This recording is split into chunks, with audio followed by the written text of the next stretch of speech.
What's up guys, it's tech-raccoon back with another video, and in this video we're going to be trying out a load of different pop filters and microphone windscreens for the Shure SM7B. So this is going to be a fun video, and I'm going to start off with no pop filter at all. So let me take off this windscreen that comes with the Shure SM7B. Alright, I've taken off the windscreen that comes with the Shure SM7B, and let's try a couple of plosives into the microphone. So as you can tell, they're extremely bad. There's literally no protection, so it's just going to go straight in there and it'll clip straight away. So yes, it's not a very good way of using this microphone. So let's move on to the next level of protection, which is the thin windscreen that comes with the Shure SM7B. This windscreen isn't very thick, but it does actually a big difference. So let me show you. So as you can tell, it's a lot quieter with this windscreen on, and it actually does a massive difference compared to no windscreen at all.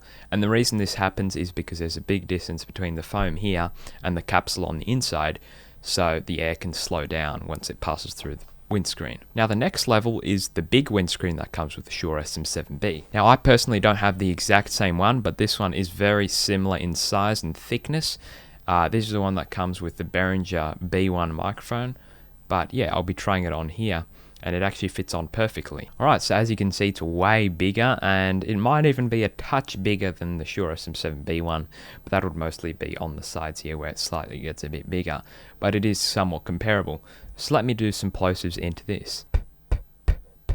As you can tell, the plosives are really reduced with this pop filter. They're pretty much completely gone, and this is definitely the best way to do it, which isn't completely in the way like a pop filter like this, which just completely covers up your sight if you're on the computer or something like that. For a podcast, yes, this can make sense, but I just recommend going with a big one like this, and it gets rid of all the plosives, and the sound is fantastic with it. And it actually also kind of gets rid of a bit of the higher end sounds like the sibilance and white noise and stuff, so that is kind of nice, and it makes the voice sound even deeper with the Shure SM7B. So now we're going into the proper pop filters. I've tried out all the windscreens I have, and let's move on to this sort of mesh pop filter, which is similar to like a fly screen in a window. And I found this one in particular, it's the Alcatron, that's the brand. It's actually not very effective at all, and it's almost as effective as having nothing at all. So that is a big disappointment. It did cost like 20 bucks. So if you are going to buy one of these type of ones that you can see through, that's like a mesh, I'd recommend going for the more expensive $50 ones. I'm not exactly sure what brand they are, but they will be much more effective than this one, because this one doesn't actually work at all pretty much. So let me try out this. Alright, so now we're using that windscreen, and it is maybe a few centimeters away from the grill of the Shure SM7B, and let's do some plosives.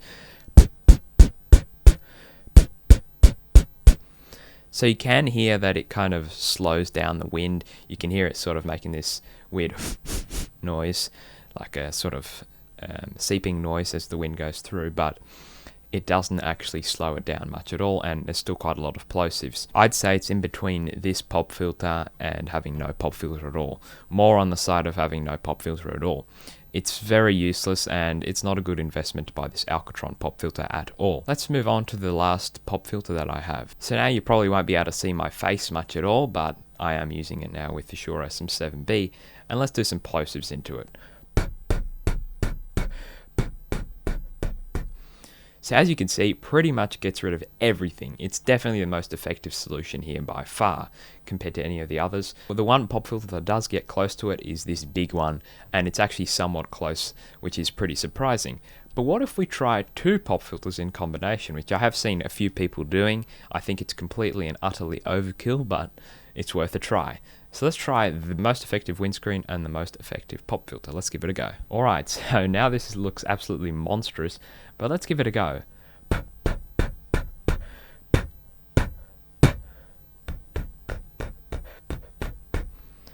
So I tried my best there to get some plosives into the microphone. I tried my absolute hardest, and still pretty much nothing gets through. But at that point, it's completely and utterly overkill, and no one would actually be using this type of solution. I think it's absolutely stupid to be using two pop filters unless you want a really plosive free experience, but I'd say just using one of these or one of these big pop filters is good enough. This will be good for a podcast environment with several people where you're looking at each other and you don't want something in the way like this. And this will be good for voiceovers and stuff like that.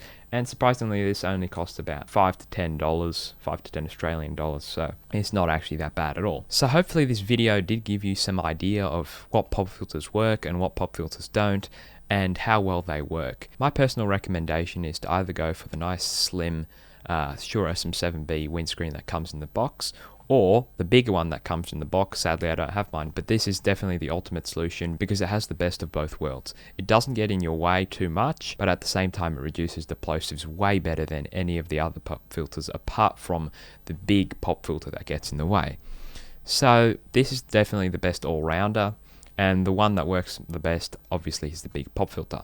Now, the biggest disappointment here by far is that metal mesh one, which absolutely doesn't do anything almost. I would definitely not recommend getting an Alcatron metal mesh pop filter. They do not work well at all. I did see a video from Booth Junkie where he compared some pop filters, and he had a metal mesh pop filter, but it was quite a bit more expensive, and that one seemed to work quite well. So there are some metal mesh ones that do work well, but my Alcatron works absolutely horribly, and I would definitely not recommend it. But hopefully this video did help you out. If it did, drop a like on the video, remember to subscribe to the channel, and I'll catch you guys in the next video.